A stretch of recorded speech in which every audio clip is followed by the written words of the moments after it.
ایک حدیث میں آتا ہے کہ صحابہ نے نبی پاک صلی اللہ علیہ وسلم سے پوچھا، اس وقت جب نبی پاک صلی اللہ علیہ وسلم نے بتایا ان القلوب لتصدع كما يصدع الحديد اذا اصابه الماء، دلوں کو زنگ لگ جاتا ہے جس طرح سے لوہا پانی میں پڑا رہے تو اس کو زنگ لگ جاتا ہے، اسی طرح دلوں کو زنگ لگ جاتا ہے۔ اب زنگ لگ جاتا ہے تو اس کا مطلب کہ نکمے ہو جاتے ہیں، کسی کام کے نہیں رہتے۔ تو صحابہ نے پوچھا ما جلاؤہا یا رسول اللہ صلی اللہ علیہ وسلم،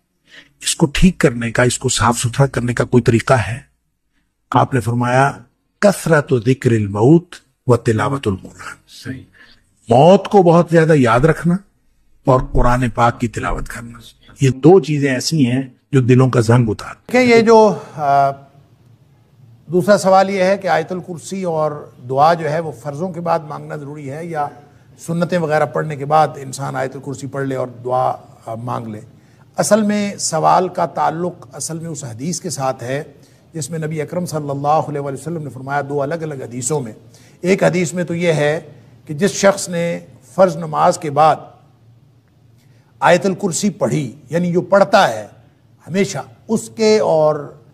جنت کے درمیان صرف موت کا فاصلہ رہ جاتا ہے۔ جو ہی وہ فوت ہوا وہ ڈائریکٹ جنت میں چلا جائے گا۔ اللہ تعالیٰ ہم سب کو اس میں سے بنائے۔ ایک تو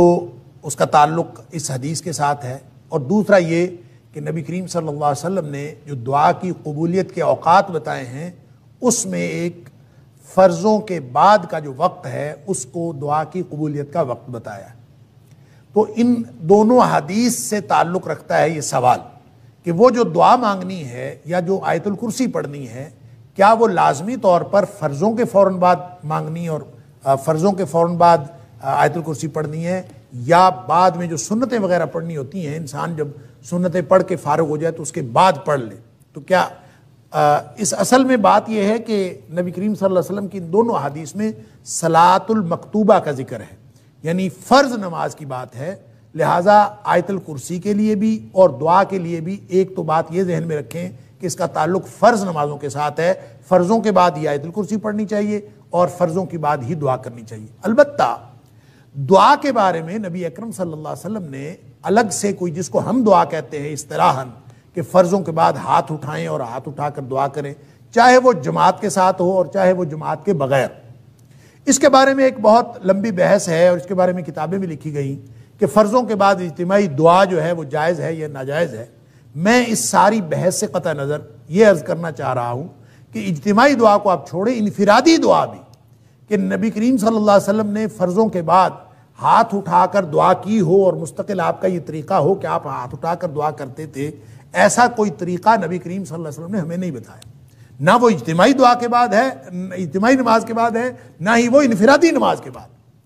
اور پھر جب نبی کریم صلی اللہ علیہ وسلم یہ فرما رہے ہیں کہ جو دوبر و کل صلات، ہر نماز کا جو آخر ہے اس کے پیچھے جو ہے وہ نماز کے دعا کی قبولیت کا وقت ہے، تو یہ کیسے ہو سکتا ہے کہ نبی کریم صلی اللہ علیہ وسلم ایک بات ارشاد فرمائیں کہ وہ دعا کی قبولیت کا وقت ہے اور خود نبی کریم صلی اللہ علیہ وسلم سے ایسا کوئی عمل وہ موجود ہی نہیں ہے کسی صحیح حدیث میں کہ نبی کریم صلی اللہ علیہ وسلم ہر نماز کے بعد دعا مانگتے ہوں، ایسا کچھ نہیں ہے۔ تو یہ ایک سوال پیدا ہوتا ہے، اور اس سوال کا جواب یہ ہے کہ نبی کریم صلی اللہ علیہ وسلم کا معمول یہ تھا کہ آپ جو تشہد میں دعائیں مانگتے تھے، آخری تشہد میں درود شریف پڑھنے کے بعد، وہ دعائیں محدود نہیں تھیں جس طرح ہم نے محدود کیا ہوا ہے کہ ہم ایک دعا پڑھ لیتے ہیں یا دو دعائیں پڑھ لیتے ہیں اور ہم سمجھتے ہیں بس نماز میں اتنی دعائیں پڑھنی، اس کے بعد دعائیں نہیں پڑھنی۔ وہ جو دوبر کل صلات ہے، یہ بھی اصل میں نماز کا آخر ہے، اور وہاں پہ جو دعا کی جاتی ہے وہ دعائیں مراد ہیں کہ جتنی بھی آپ وہاں دعائیں کریں گے وہ اللہ کے ہاں قبول کے درجے کو پہنچتی ہیں، یہ وعدہ ہے۔ لہذا اس کا مطلب لازماً سلام پھیرنے کے بعد نہیں ہے، سلام پھیرنے سے پہلے کی دعائیں، یا پھر وہ دعائیں نبی کریم صلی اللہ علیہ وسلم کا جو معمول تھیں، جو نبی پاک صلی اللہ علیہ وسلم ہر نماز کے بعد مانگتے تھے، جو صبح و شام کے خاص طور پر جو اذکار ہیں، اور باقی جو دعائیں ہیں جو نماز کے بعد نبی کریم صلی اللہ علیہ وسلم کو معمول تھا، اور یہ نماز کی کتابوں میں، حدیث کی کتابیں موجود ہیں، آپ ان کو دعاؤں کو یاد کر لیں۔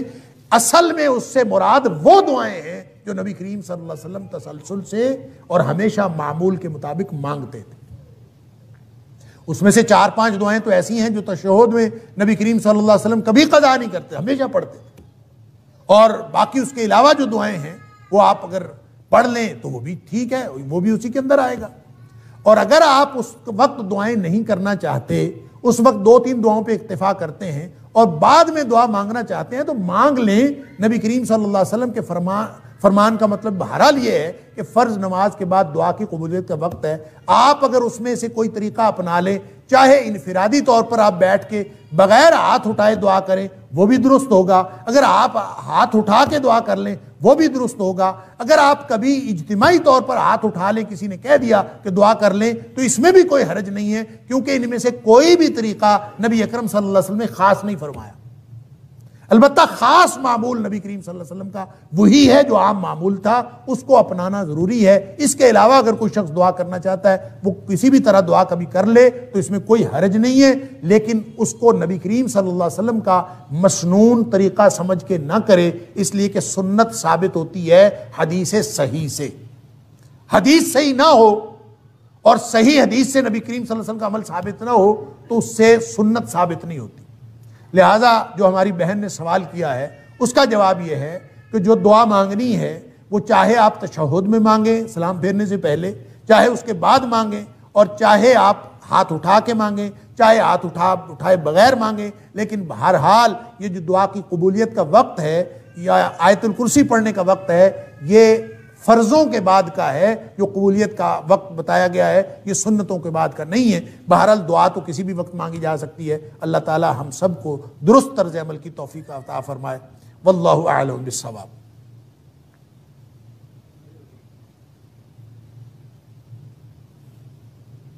السلام علیکم۔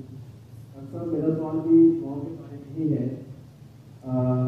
میں کہا جاتا ہے کہ سجدے میں انسان جو ہے وہ اللہ تعالیٰ کے سب سے زیادہ قریب ہوتا ہے، اور اگر ہم کیا نماز کے دوران ہم سجدے میں دعا مانگ سکتے ہیں، یا جو مضمون دعائیں عربی میں ہمیں سمجھائی گئی ہیں یا سکھائی گئی ہیں کیا ہم وہ مانگ سکتے ہیں یا نہیں مانگ سکتے؟ دیکھیں بہت اچھا سوال ہے کہ سجدے میں نبی اکرم صلی اللہ علیہ وسلم فرمایا کہ اقرب ما یکون العبد من ربہ وہو ساجد، کہ انسان جب سجدے کی حالت میں ہوتا ہے تو اللہ کے سب سے زیادہ قریب قربت کی حالت میں ہوتا ہے۔ فَأَكْثِرُوا فِيهِ الدُّعَاء، نبی کریم صلی اللہ علیہ وسلم کا فرمان ہے کہ اس وقت دعائیں کیا کرو۔ اب اس کا مطلب کیا ہے، کون کون سی دعائیں کرنی ہیں؟ کیا انسان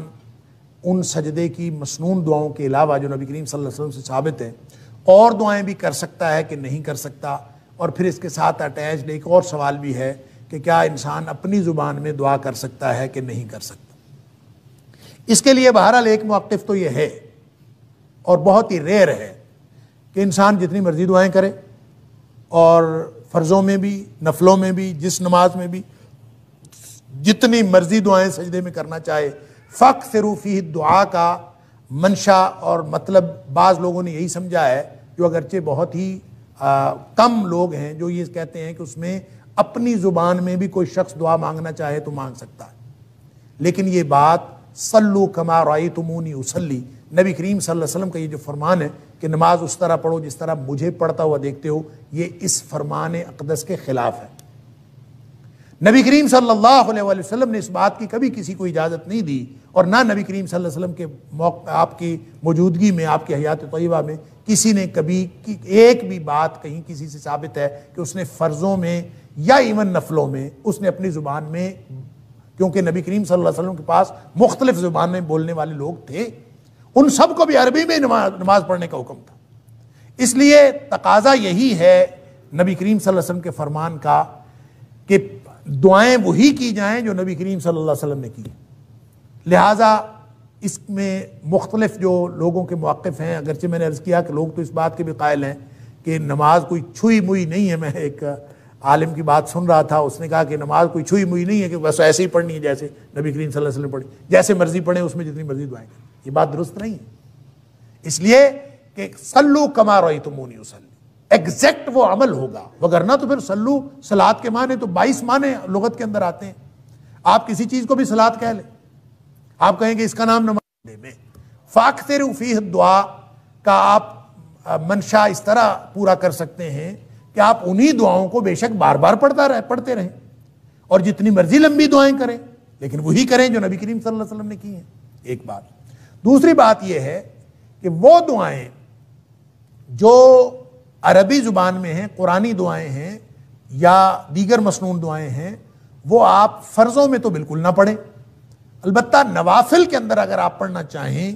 تو دیگر دعائیں جو قرآنی اور مسنون دعائیں ہیں وہ جتنی مرضی پڑھنا چاہیں وہ نوافل میں پڑھ سکتے ہیں۔ یہ میری رائے ہے، ضروری نہیں ہے کہ آپ اس کے اوپر عمل کریں، ہو سکتا ہے میری رائے بالکل غلط ہو۔ اور تیسری بات یہ ہے کہ اپنی زبان میں اگر کوئی بات کرنی ہو اللہ کے ساتھ سجدے کی حالت میں، تو اس کے لیے ضروری یہ ہے کہ آپ نماز میں نہ ہو۔ اگر نماز میں کریں گے تو نماز تو نبی کریم صلی اللہ علیہ وسلم کے طریقے کے مطابق پڑھنی پڑے۔ اگر آپ نے اپنی زبان میں اللہ سے باتیں کرنی ہے سجدے کی حالت میں، تو ویسے سجدے میں چلے جائیں۔ آپ تہجد پڑھیں اور تہجد پڑھنے کے بعد سلام پھیرنے کے بعد آپ نے دعائیں کرنی ہیں دیگر اپنی زبان میں، آپ حالت سجدے میں چلے جائیں اور سجدے میں جا کے جتنی مرضی دعائیں کریں۔ اور وَهُوَ ساجدٌ، وہ آپ اس کیفیت میں ہیں، سجدے کی حالت میں ہیں، اور اللہ سے اس کیفیت میں یہ اسی طرح سے ہے جیسے ہاتھ اٹھا کے اللہ کے رسول صلی اللہ علیہ وسلم فرمایا کہ جو شخص ہاتھ اٹھا کے دعا کرتا ہے اللہ تعالیٰ فرماتے ہیں کہ مجھے شرمندگی محسوس ہوتی ہے کہ میں اس کو محروم کروں جو دعا وہ ہاتھ اٹھا کے مانگ رہا ہوتا ہے۔ اسی طرح سجدے کی حالت میں تو آپ وہ حالت پوری کر لیں، سجدے میں چلے جائیں اور سجدے میں جا کے جتنی مرضی دعائیں کریں۔ لہذا 3 کیفیات ہو گئیں۔ فرض کے اندر صرف وہ مسنون دعائیں جو نبی کریم صلی اللہ علیہ وسلم سجدے اور رکوع میں کرتے تھے وہی پڑھی جائیں۔ نوافل کے اندر دیگر مسنون دعائیں اور قرآنی دعائیں بھی پڑھی جا سکتی ہیں، اور اگر اپنی زبان میں دعائیں کرنی ہوں تو اس کے لیے آپ ویسے بغیر نماز کے حالت سجدہ میں چلے جائیں اور دعائیں کریں۔ یہ 3 کیفیات ہو سکتی ہیں، اور اگر آپ سمجھتے ہیں کہ اس طرح بھی دعا نہیں کرنی، کوئی اور طریقہ آپ سمجھتے ہیں تو کر لیں۔ نبی کریم صلی اللہ علیہ وسلم سے وہ مسنون دعائیں جو منقول ہیں اس کے علاوہ کوئی دعائیں پڑھنا سجدے کی حالت میں کسی صحیح حدیث میں میرے علم میں نہیں ہے، اور نہ ہی یہ کہ آپ نے کسی کو اجازت دی ہو۔ لہٰذا آپ یہ کر سکتے ہیں کہ فرضوں میں تو کوئی اور دعا نہ پڑھیں، نفلوں میں دیگر دعائیں مسنون پڑھ سکتے ہیں، اور بغیر نوافل، بغیر فرائض کے، بغیر